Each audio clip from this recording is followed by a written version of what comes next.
Cancer వ్యాధి శరీరంలో ఏ భాగానికి ఇది సోకినా అది ఆందోళన కలిగించే అంశమే. రకరకాల క్యాన్సర్లతో బోన్ క్యాన్సర్ కూడా ఒకటి. వివిధ కారణాల వల్ల ఎముకల్లో వచ్చే కణితనే బోన్ క్యాన్సర్ అంటారు. నేరుగా ఎముకకే క్యాన్సర్ రావడం కాస్తంత అరుదు, కానీ ఇతర క్యాన్సర్లు ఎముకలకు పాకడం సాధారణం. దీనిని తొలి దశలోనే గుర్తించి తగిన చికిత్స అందించగలిగితే సులభంగా దీని నుంచి బయటపడొచ్చు. అదే తీవ్రమైతే మాత్రం చికిత్స అందించడం చాలా కష్టం. కొన్నిసార్లు ఇది అంగవైకల్యానికి కూడా దారితీయొచ్చు, మరికొన్నిసార్లు ప్రాణాంతకం కూడా. అయితే డాక్టర్ కార్దర్వల్లి గారు తన డైట్ ప్లాన్ తో అన్ని రోగాలను నివారించవచ్చని చెప్తున్నారు. అలా అని నిరూపిస్తున్నారు కూడా. సిరిధాన్యాలను ఆహారంగా తీసుకోవడం, కొన్ని రకాల కషాయాలను తాగడం, జీవనశైలిలో ఖచ్చితంగా మార్పులు చేసుకోవడం ద్వారా క్యాన్సర్ ను విజయవంతంగా ఎదుర్కోవచ్చని డాక్టర్ కార్దర్వల్లి చెప్తున్నారు. సిరిధాన్యాలు, కషాయాలు, హోమియో ఆయుర్వేద మందుల ద్వారా రోగులు సాంత్వన పొందవచ్చని అనుభవపూర్వకంగా ఆయన సూచిస్తున్నారు. అయితే ఈ వీడియోలో ఎముకల క్యాన్సర్ ను ఎలా నివారించుకోవచ్చు, దానికి డాక్టర్ కార్దర్వల్లి గారు స్వయంగా చెప్పిన డైట్ ప్లాన్ ఏంటో తెలుసుకుందాం. ముందుగా ఈ ఎముకల క్యాన్సర్ నివారణకు ఏ కషాయాలు తీసుకోవాలో తెలుసుకుందాం. మొదటిది పారిజాత కషాయం. ఈ కషాయాన్ని ఒక వారం రోజుల పాటు తీసుకోవాల్సి ఉంటుంది. ఈ కషాయాన్ని ఎలా ప్రిపేర్ చేసుకోవాలి అంటే, ఒక గిన్నె తీసుకొని కొన్ని వాటర్ పోసి అవి మరిగేటప్పుడు కొన్ని ఆకులను తీసుకొని ఆ నీళ్ళలో వేసుకోవాలన్నమాట. తర్వాత వాటిని వడపోసుకొని దానికి తాటి బెల్లం యొక్క పాకం కలిపి తాగేయాలి. లేకపోతే అలాగే డైరెక్ట్గా తాగేస్తే ఇంకా చాలా మంచిది. ఇలా ఒక వారం పాటు తాగవలసి ఉంటుంది. ఆ తర్వాత మళ్ళీ వేరొక కషాయానికి షిఫ్ట్ అయిపోవాలి.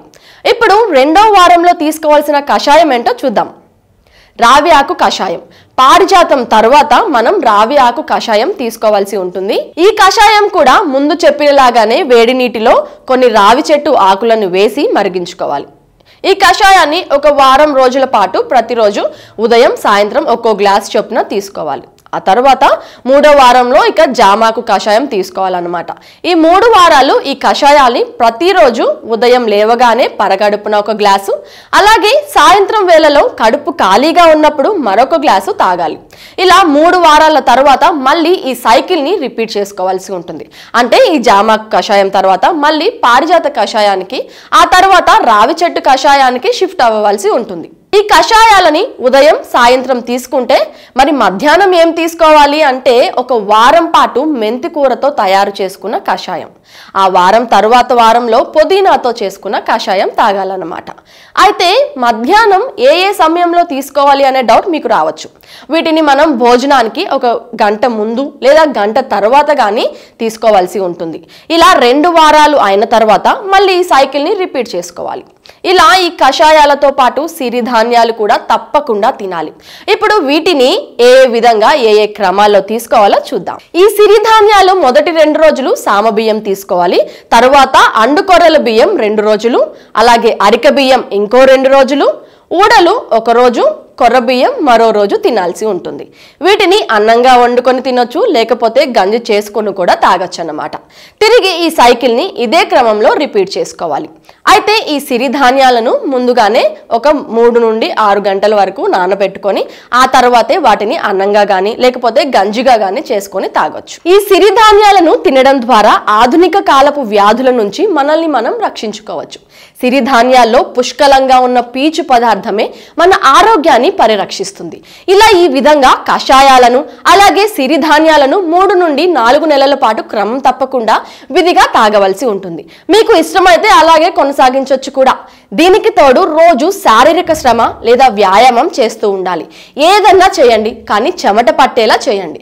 వంటికి చెమట పట్టడం చాలా మంచిది. ఇష్టం లేక ఇటువంటి పనులు చేయడం మానేస్తూ ఉంటారు.